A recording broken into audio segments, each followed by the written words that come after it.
Hi everyone, Dr. B here.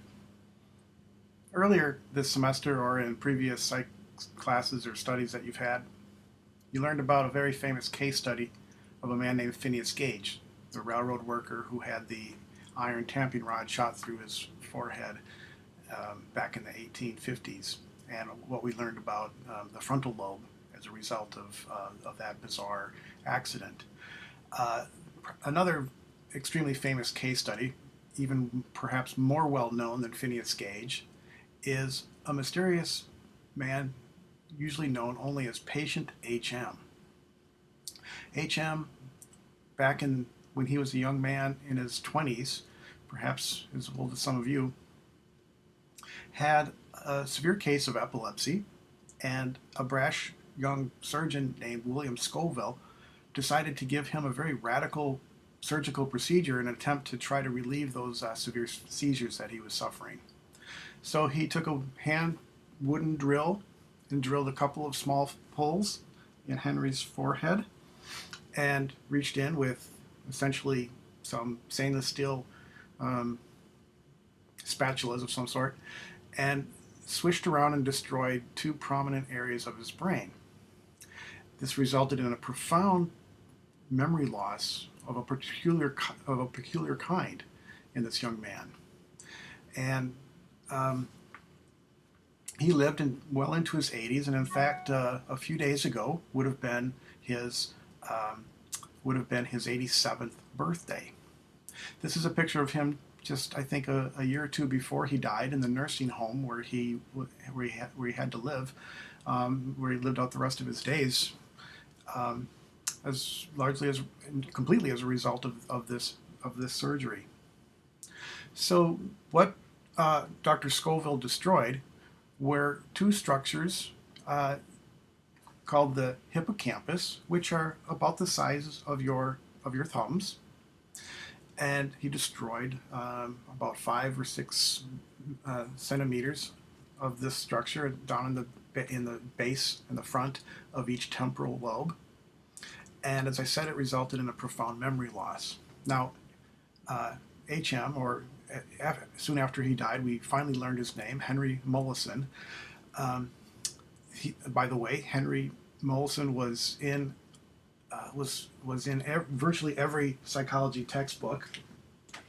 You can't pick up a psychology introductory textbook and not learn about and read about HM. Okay, and by the way, folks, this is a typical introductory psychology textbook, and I want to remind you that you should thank me and continue to thank me for selecting a much friendlier intro textbook for you to use this semester. So aren't you happy about that?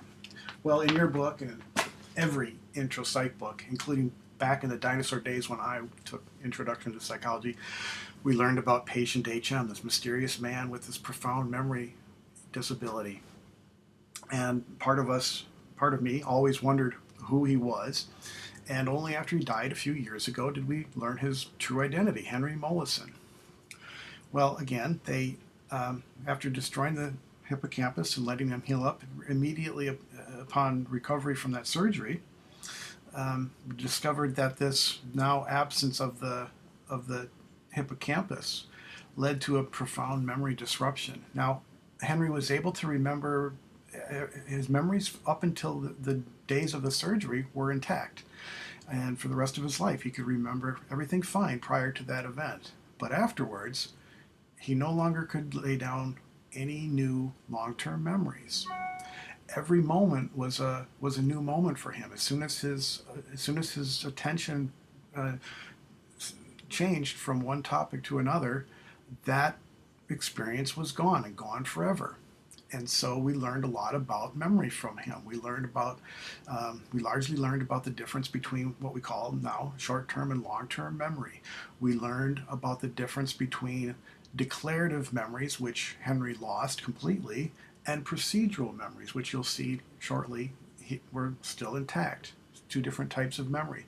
We learned, of course, where memory is not stored and more about where it is stored. So by removing his hippocampus, we learned that this is not where memory is stored because he's still able to remember things prior to that surgery. But we learned that the hippocampus is obviously very important for the creation of this particular kind of long-term declarative memory. He could no longer declare anything that he had learned or experienced largely. There were some small exceptions from that day on. As a college student, I was intrigued by this, as most college students I find are, and I read what still remains the best and only book about Henry Molaison that I know of so far. There's a woman that is that worked most of her career that you'll see in a moment. She, last I know, is writing a book about her experience working with Henry. But anyway, this book, Memory's Ghost, came out. It's getting to be quite old now. And this was a fascinating book about this case. And in fact, this was, again, well before he died. And one of the intriguing things I remember about this book was I finally learned, wow, his name was Henry. Oh, how exciting. Mr. M. His name was Henry M. And only when he died, 4 or 5 years ago, did we all learn his true identity. So again, this is somebody that I grew up in psychology studying, and it's in every single textbook. And you learned about him in this chapter and in the previous chapter. So let me introduce you to the story of HM and what's been done recently with his brain.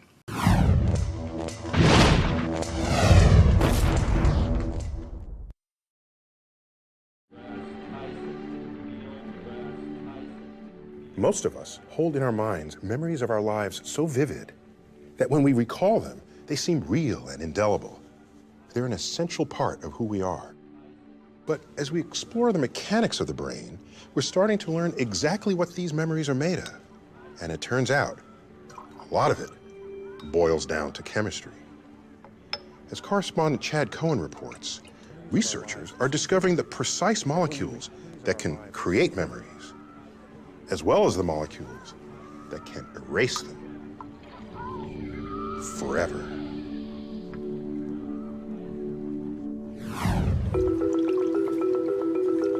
This is the brain that, more than any other in history, has allowed scientists to make sense of your brain.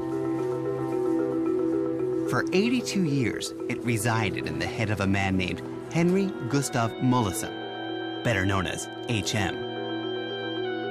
He was perhaps the most studied patient ever. And that didn't end when he died last year. With HM's permission, neuroanatomist Jacopo Annese went to work dissecting his brain into 3,000 slices. You can imagine the brain being like a book, and our tissue slices are the pages of this book. The only catch is the slices are transparent, so you cannot really see anything until you use a lot of obscure chemical processes to reveal the features in the tissue. Eventually, the entire book would be completely stained, and they will tell us the story of this brain. It's a story that begins with epilepsy. Epilepsy so severe that by 1953, HM had reached his breaking point. He had to stop working because of the frequency of his seizures. It was just too dangerous. So he was basically at home with his parents. His life was on hold. In desperation, HM let surgeon William Scoville remove slivers of brain on either side of his head, each containing a seahorse-shaped structure called a hippocampus. This might have seemed reasonable at a time when we knew almost nothing about memory. And it did quiet his seizures, though at a terrible cost. Do you know what you did yesterday? No, I don't. How about this morning? That I don't know myself. I can't tell you because I don't remember. HM's condition might have seemed like simple dementia. But as neuroscientist Brenda Milner discovered, it was anything but. He would say, right now it's like waking from a dream. Right now everything is clear. But What happened just before? Milner found that HM had a normal IQ. He could crack jokes, solve puzzles, even, to some extent, remember. So HM could remember everything that happened prior to the operation. He could remember the trauma of his childhood. He could remember going to elementary school, to high school, working in the assembly plant. What he couldn't do was hold on to new information for more than a few minutes. In a moment of insight, Milner concluded the hippocampus must make long-term memories out of short-term ones. That was a groundbreaking finding because it showed that the ability to establish long-term memories is localized to this tiny area in the brain. If HM had contributed nothing more, his fame would have been assured. But he would go on inspiring discoveries for decades. The next involved a pencil, a mirror, and again, Brenda Milner. She did this brilliant test in which she had HM draw the outlines of a star without looking at the star, but looking into a mirror. It's hard at first to draw within the line, but could HM, like people with normal memory, learn to do it with practice? After 3 days and 10 trials, his performance was nearly perfect. Well, he said, I thought this would be difficult, but it looks as though I've done pretty well. He had no memory of all these learning trials that he'd been through and the beautiful learning. And that was the real contrast. So, HM could remember a motor skill, but not recall a fact or an event. It was a key discovery because it showed there were different kinds of memory dependent on different parts of the brain. But what is a memory anyway? Nerve cells communicate by sending electrical signals, which trigger the release of chemicals across tiny gaps called synapses. As one cell speaks to another, chemical changes at the synapse make it easier for the signals to pass. If only a few signals are sent, this transformation among a network of cells is temporary, resulting in a short-term memory. But if the signals keep coming, changes at the most active synapses become permanent, forming a long-term memory. So long-term memory actually involves an anatomical change in the brain. So as I like to say, if you remember anything about this conversation tomorrow, it's because you will have a slightly different head than you had today. Meanwhile, the man who launched the modern era of brain research is making his final contribution. 3,000 glass slides of HMs Brain are being posted on the internet, where researchers will be able to examine them down to the level of individual neurons. And what would HM have thought about all this? The way I figure it is what they find out about me helps them to help other people.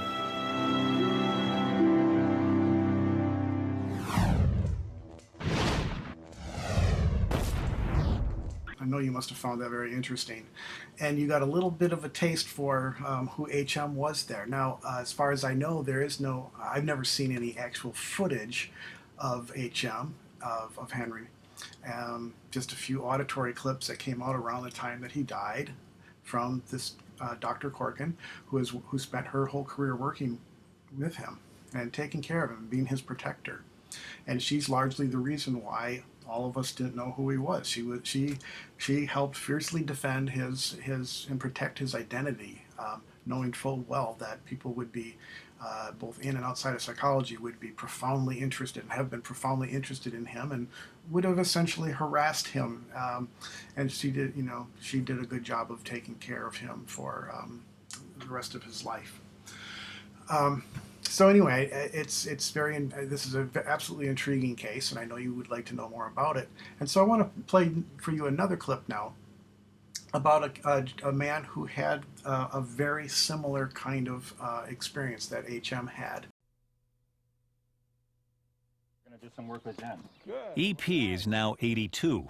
This is fun, enjoyable. In 1992, retired from a career in electronics, he suffered an acute virus infection that destroyed part of his brain. Research and development, that's what I like. Most of his thinking skills survived the damage virtually intact. Why should people pay taxes? To support your country and your counties and states to pay for things. If you were lost in the forest during the day, how would you go about finding your way out? I would find a river and follow the river down to wherever it may go. Ocean, lake. EP can also copy complex drawings. About it, huh? And he not only has no difficulty repeating back a list of words, in this case, dog, raccoon, lion, and parrot. Dog, raccoon, lion, and a parrot. Good. But he even has a little sly fun with Jen along the way. What you gotta add is about 2 more. Oh, really? Yeah, Would that make it tougher? Then that would catch them. 7, you know. Leaf. Medicine. EP really hits his stride when the testing of his cognitive skills involves Jen's laptop computer. Gold. Having been in electronics over the years, I am amazed at all this. It's just wonderful. Believe me, little printed circuits, just, oh, you can't believe it. It used to be in a 6-foot rack, and down to this, it's just wonderful. When I was in electronics, this would be in a 6-foot rack. But it's now that something odd about EP's behavior becomes apparent. Printed circuits, diodes, triodes, and all that stuff in there. Oh, it's just amazing, believe me. When I was in electronics, this would be in a 6-foot rack. This would be in a 6-foot rack. It would be in a couple 6-foot racks. It would be in 6-foot racks. This would be in a 6-foot rack. And now look at it, down to this. Little printed circuits and... So he's not aware that he's told us 3 or 4 times that he used to be in electronics, that a computer used to fill a room, and that now it's down to the size of a microchip. He's just not aware that he's said those things several times. No, he tells us the same stories again and again. We've heard these stories before, and we'll hear these stories again. The equipment that it takes. How was it? How have you been enjoying this? I enjoy this. Yeah, absolutely. It is interesting. Isn't it? Look at the work you guys are doing. You're getting wonderful, I believe. I'm sorry, I forget her name. What's her name? Her name? Yeah. I don't remember. Okay, Jennifer. Jennifer. Yeah. I'm sorry. Have you met Jennifer before today? I think so, yes. I'm not positive, though. Yeah. I'm sorry, my... No. Oh, that's It's okay. Yeah. We all have. Well, we all get that one. Oh, sure. How much have you worked with him? We have probably visited his house 200 times. 200 times. And for him, is each time the first time for him? Well, you see, it's yes and no. It's clear that he does have a record of the experiences that are based on the habits, the interactions, the emotional values of the interactions, the fact that they've been positive and not negative. He certainly lets us in the door faster. I mean, like you saw, he couldn't tell you my name. Yeah. He couldn't tell you if you saw me before. But there's definitely a rapport there that I think has been built, and he's aware on some level. I read you some words about 15 minutes ago. 4 of them. 4 words. Do you remember me reading you 4 words? No, I can't recall. I'm sorry. No, that's okay. Don't need to apologize. My mind is getting old. That's okay. I read you 4 animals, and I want you to tell me yes if you think the animal was on the list I read you about 15 minutes ago, or no if it was not on the list. Wonderful. Okay? Cat. Yes. How sure are you? I feel reasonably sure on that cat. Sure? Uh-huh. Raccoon. No. No, I feel no. Giraffe. Yes. How sure are you that I read I'm you that real word? sure on that. Real sure? They're beautiful animals, Okay. believe me. Lion. No. Okay. EP's inability to remember things that happened just a few minutes ago can be traced directly to the damage the virus inflicted on his brain a decade ago. The areas destroyed were in his temporal lobes, most critically a structure called the hippocampus and the brain tissue immediately around it. Without a hippocampus, EP lives in a permanent present. Anything new that happens to him simply doesn't get recorded. Do you remember drawing something for me today? No. Drawing something about No. 15, 20 minutes ago? No. I remember picking. Okay. I'm sorry. I don't apologize. Yeah. Thank you for trying. Thank you. But although EP can't record new memories, old ones from the years before his hippocampus was destroyed are remarkably intact.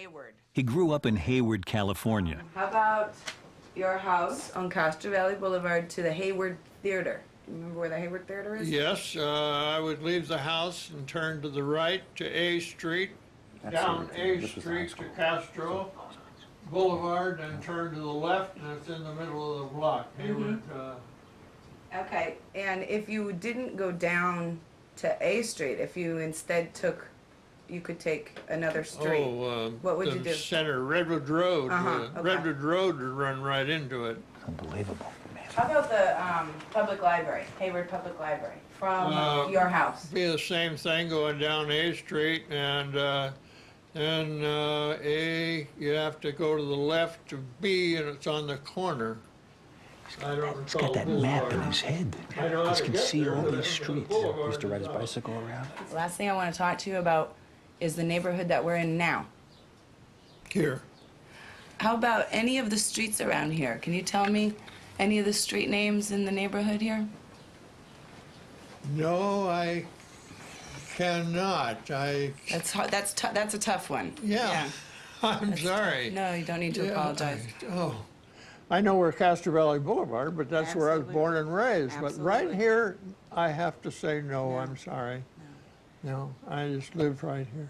Okay. Yeah. Enjoy the world Try rather and than enjoy our driving. area right here. Okay.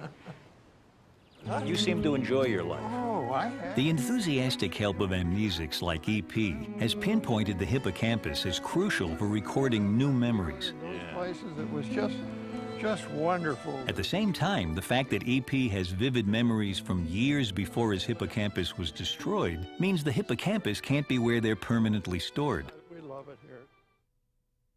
Okay, seems like a nice old guy, doesn't he? I'm sad to report that this episode is several years old, and EP has subsequently died. And his brain was also donated to the Brain Observatory.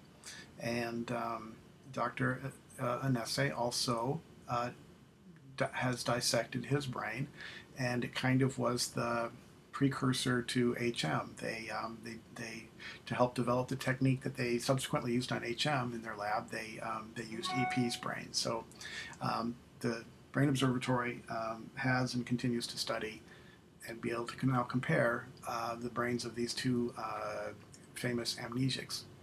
So I want to also point out that I personally, of course, don't have any experience working with these kinds of cases, but it's my full understanding that not all of them are as genial and as friendly as HM sounds to be, and as EP seems to be, at least in this episode. As you can imagine, this would be an extremely troubling condition to have among an otherwise highly functioning kind of person like EP and HM were. And I certainly don't imagine that all of their times and all of their experiences and days were as cheerful and friendly as they are made out to be in these episodes. You can imagine it would be very troubling. So I will steer you to another very famous case study, a man named Clive Waring. And I'll put some links up to some YouTube videos that you can watch about him. He's another man who suffered, in yet a third different way,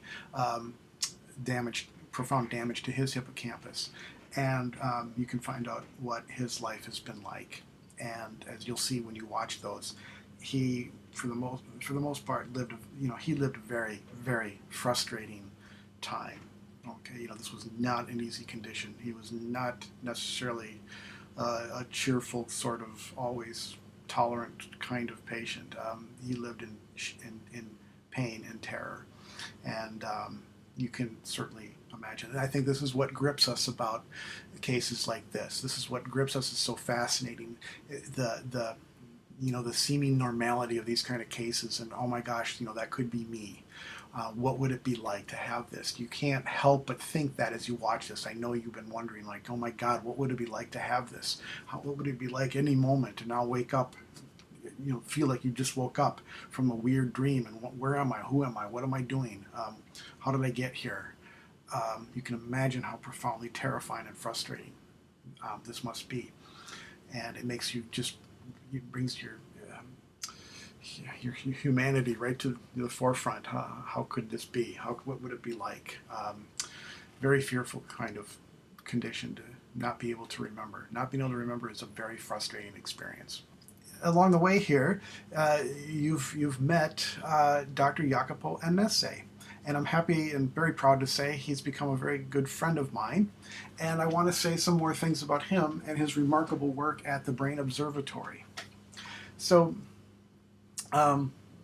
this is Jacopo, and he's a very he's a very kind, very generous, very thoughtful, very artistic, very intelligent, remarkable person. And I first became aware of him just shortly after, about a year after HM died. Now, as I said, HM's been in the literature ever since I was a student, and I've taught about HM 1,000 times in courses like this. And up until recently, I would always say about, as far as I know, he's still alive. And periodically, I would get on Google to find out and do a search to find out, what's up with HM these days. Is he still alive? And so one semester, like now, around the time that I was planning to talk about HM, I got on Google and I Googled HM to find out, hey, it had been a few years since I had done so. What's the status of HM? And very, very coincidentally, I learned, he had died. In fact, he had died just about exactly a year earlier. And in a few days, they were Dr. Jacopo Annese and his colleagues at the Brain Observatory in San Diego were going to do this remarkable thing. They had his brain, and they had done all the preparations, and it takes a long time. They had his brain for about a year, and preserving it and getting it ready to do this remarkable thing. They were going to dissect it. They were going to slice it for these histology slides, one of which he's holding in front of you there, and they were going to do a first ever slicing of the brain completely from front all the way to the back in one sitting. That in itself, it was remarkable to find out, had never been done before. And the fact that they were going to do it with this absolutely most famous brain in all of psychology, HM, was remarkable. Amazing coincidence. So I, very excitedly, being the nerd that I am, tuned in and watched this. It was a 3-day marathon of Jacopo slicing through this brain. Now, I know that sounds terribly, incredibly and completely gruesome, and so it's also had an appeal and an interest to me, not only because I've been studying and teaching about HM for my whole psychology lifetime, but also as a grad student, I had taken a small animal surgery class, and I had learned how to do all kinds of surgical techniques with cute little fuzzy hamsters and rats. And one of the many techniques that I learned how to do, and I know this is absolutely gruesome, and I no longer do this because, yes, I find it gruesome too, and it's important work and somebody needs to do it, but yep, I decided I don't want to be the one that's doing it with hamsters and even rats, who I think are kind of cute too. But anyway, one of the procedures I learned how to do was to remove a rat's brain after you were through working with it, preserve it, and get it ready for this histological process, histology. Now, histology involves, as you'll see, as you saw earlier, slicing through the tissue. You're making these extremely thin with almost like a deli slicer. Yes, I know you saw that too. It reminded you of a deli slicer in a very queasy, all too familiar sort of queasy way. So anyway, getting those very thin slices and mounting them on microscopic slides, and that you have to stain them because, as you heard, you can't. There's nothing to see when you look through this tissue. It's transparent. And so I learned all these techniques and how to do this with rat brains and hamster brains. And yes, I never had the opportunity, and not sure if I wanted one, to do it with an actual human brain. So yes, all of a sudden this was going to be for everyone to watch and see on the internet. That's a remarkable sort of thing. Today, at the University of California San Diego Brain Observatory, scientists are shaving hair-fine slices from a frozen and very special brain, seeking to uncover the source of human memory. The goal of the lab is to paint a picture of what the brain is like and how that picture actually is different and makes us, as I said, who we are. It's the brain of an amnesiac researchers will never forget, Henry Mollison, who died last year at 82. As a young man, he suffered severe seizures. In an experimental procedure in 1953, a top brain surgeon removed tissue from either side of Mollison's brain. He lost the seizures and lost his ability to form memories. Neuroscientist Susan Corkin studied him for the next 50 years. We have over 50 years of behavioral data. Now we will be able to link the behavioral data to what we find in his brain. From him, scientists learned memories are formed in that very portion of the brain surgeons removed. Mollison could remember events before surgery, but after, memories vanished within 20 minutes. But he did remember JFK's assassination and retained motor skills like drawing and riding a bike, but he told Corkin he couldn't remember learning them. What do you do to try to remember? Well, that I don't know, because I don't remember. The brain slicing procedure is live online. The samples will be digitized and put on the internet for researchers around the world to study, to zoom in to the tiniest neuron, like on Google Earth, and delve into the mind of the man who couldn't remember. He revolutionized the science of memory. Well, the way I figure it is what they find out about me helps them to help other people. Leaving an unforgettable legacy for science. Bill Whitaker, CBS News, Los Angeles. And so I sat with rapt attention watching this.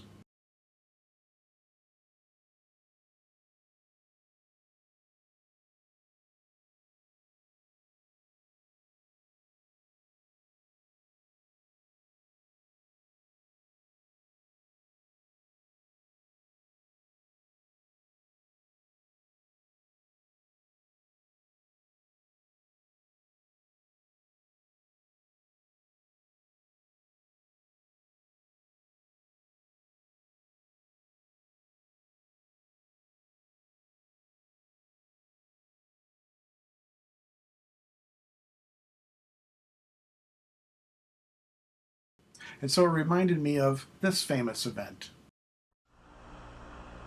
I'm going to step off the limb.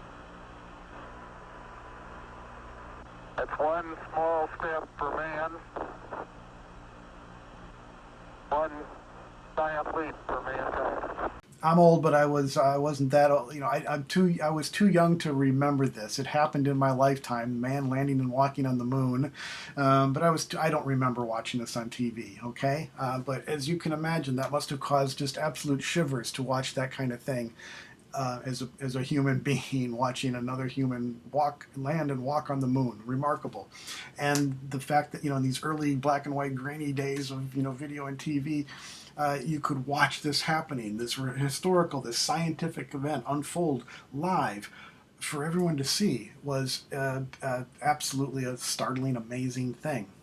Flash forward to the mid-90s, 1997, and now the internet is a very new thing. And I'm watching on a computer, which is a remarkable thing to be saying at the time, that I'm watching video and watching something unfold on a computer. You take it absolutely for granted for now, but not too long ago, the internet was something new for us. And I'm watching on something called a browser. And I was watching the Mars Pathfinder land on Mars. And this Sojourner rover vehicle roll down the ramp and start taking pictures, including pictures of itself. And so We watched in these images, coming all the way from Mars and being delayed like it needs to be, coming from that far away and unfolding on the screen at the very same time that the people in the Jet Propulsion Lab and at NASA are watching it come off of come down on through the internet. It's a remarkable thing to watch, to be able to watch science unfold, to be peering over shoulders. It felt like you were standing looking over the shoulders. That just doesn't happen in science very often for us science nerds. Okay? Science research is something done so in such a lonely, private sort of way, scientists in their lab all by themselves with their other nerd colleagues, doing these things and someday writing about it, and years later you read about it in textbooks, and if they're really remarkable, seen it on some documentary on PBS or something, but it very, very seldom unfolds in front of you like history. And so yes, this was an amazing historical event, watching the Mars rover along with other people. Okay, millions of people tuned in and watched this. It was an internet phenomenon, a young internet phenomenon, to have captivated. Years, the space program, lost so much interest and attention in people, and all of a sudden, millions of people were tuning in and watching, pictures of dirt and rocks unfold as if this was, recognizing this is amazing. This is happening right now as I'm watching this on Mars, so many millions of miles away. So anyway, reminded me of that event. So now flash forward to the early 2000s, and I'm watching this most famous brain, this brain that I studied when I was in my 20s and taught about ever since. Watching it live, coming off of the blade, and here's Jacopo with his paintbrush swiping off these, it was remarkably slow. It was remarkably dull to watch, if as far as like action goes. As you see, it goes, comes off the, about not even maybe one a minute or something like that. It's like watching paint dry or grass grow or something. But I sat with my jaw on my desk watching this, with just fascinated. Couldn't take my eyes away. And so this is what it looked like. This is what it looked like on the internet. There was a camera showing the block face, and you could watch. You could watch this silently. Watch the blade slice off. Yet another one of the 2,401 slices coming off of this knife. And there was a camera on the some electronic panel controlling all of this, and then an overhead camera, and you could see Jacopo sitting there, all by himself in a lab here usually. And anyway, all this was happening, and there was no sound. And his hands, were busy doing this thing, and so he was doing something that was also kind of remarkable and new to me. They had opened up a Twitter account, and people were able to comment in on Twitter, and this was kind of new, at least for me. I opened a Twitter account because of this. And people, this is on Twitter. What's this? I got to open one of these. And so I'm watching this on one window, and I'm looking at Twitter on the other window, and people were making comments, and some of them were interesting, and some of them were silly. What are you listening to? And anyway, people would write comments and write questions, and Jacopo would reply. There was no microphone, so he couldn't speak, and his hands were busy, so he couldn't type out messages on Twitter, but he did something kind of neat. He had a pile of Post-it notes next to him and a black Sharpie marker, and he would write answers and then stick them over on the side panel where this camera could see them, and he would answer questions and answer comments over there. I think they called it analog or Post-it twittering, okay? And so we watched, and you could see a Twitter question come up, and a few moments later you might see him reach over and grab a Sharpie and like, oh, what's Jacopo gonna write? And I got caught up in it too, being the nerd that I am. And so in one of these series, in one of these episodes, I had noticed there was a brain jar with the initials EP on it, and I thought, I wonder if that's patient EP. I only knew AP from that video that we watched a moment ago, and I didn't know the status of EP, so I twittered in and asked, is that EPs Brain? Do you happen to have EPs Brain? And he wrote back, yes, EP is here too, I think is what he wrote back. Anyway, this went on for 3 days, and in some of my classes we watched it for a little while. It happened to be my stats classes were having exams on that day. And since it's silent, I had it playing up on the screen while they were working on it, and students could periodically look up, and I could watch it while they were taking the test. And I kind of got silly too. And at one point, I tweeted in. I tweeted in something like, hey, you want to give a shout out to my stats class. They're taking an exam and watching you, while they're taking their exam. And I wasn't sure if he'd bothered with that. And I watched him reach over and grab the Sharpie marker, and this is what he posted. Good luck on your test, stat class, with a little picture of the brain. At some point, I wrote in and tweeted that hey, we'd love to have you come out to Hawaii someday when you can and tell us about this. Tell us about your research. Tell us about this. And he wrote back, something like, hey, I've just been invited to Hawaii. Well, one thing led to another. This was, by the way, he posted that note, I said, hey, class, look up front. And they all looked up there, and I took a picture of them cheering and waving. So we sent that to Jacopo. Anyway, all this, one thing led to another. And he did come out and he spoke at our end of the year conference and gave an amazing talk about, working with HM and his brain and what they were doing with it. And so that's how I got to know Jacopo Annese. And I went out and visited him at the Brain Observatory. And so this is him showing me an actual slice of HM's brain. I couldn't control my, I couldn't control my smile. This was an amazing thing. This was almost like a quasi-religious relic for me to be holding. I'm actually holding a piece of HM. I know this sounds very gruesome, but I'm a nerd, and this is I don't look at it as a gruesome thing. It's a relic. It's a scientific relic. I'm holding a slice of HM's brain in my hands. The guy that I studied and the guy that I taught about, here it was, my hands. You can see, if you can see this clearly, there's the holes where his hippocampus should have been.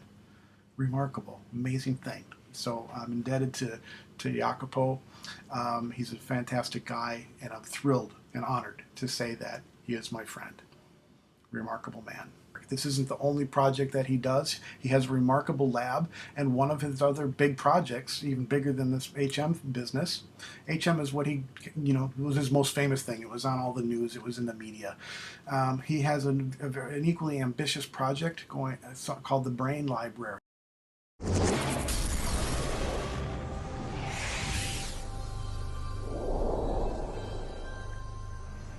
Picking people's brains is a good way to learn about their minds. So says neuroanatomist Jacopo Annese. We're studying brain structure and trying to understand how the architecture of the brain supports our behavior, our thoughts, our memories, our way of thinking. Annese heads the Brain Observatory at the University of California, San Diego. It's where he and his team look for connections, mapping brain structure and connecting it to human behavior.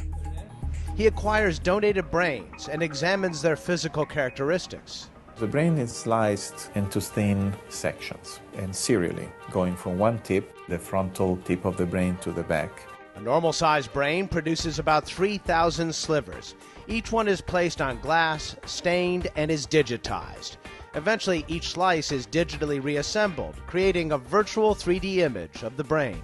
If somebody has had a pattern of behavior during their life, is that pattern of behavior reflected in the structure of the brain? Can we see it? Annese seeks out people who knew the donor to find what they were like when they were alive. It is fascinating to try to connect their life with the actual brain. But locating those who knew donors can be a challenge. So Annese is looking for donors to commit to the program while they're alive. 92-year-old Betty Ferguson signed up, and she has no regrets about willing her brain to the observatory when she dies. Look, I'm not going to need that brain anymore. Once I graduate, goodbye. Point to the number 8. And if he can take the brain and learn something from it, I think that's important. In addition to assessing her cognitive abilities, Annese will ask Ferguson about her unique life experience, like her role in the movie The Wizard of Oz. I was the flying monkey that came down and picked up Toto and flew off to the witch's castle. Annese thinks understanding the link between the brain and behavior will lead to insights to treating brain injuries or diseases. And that's something to think about. For Science Nation, I'm Miles O'Brien.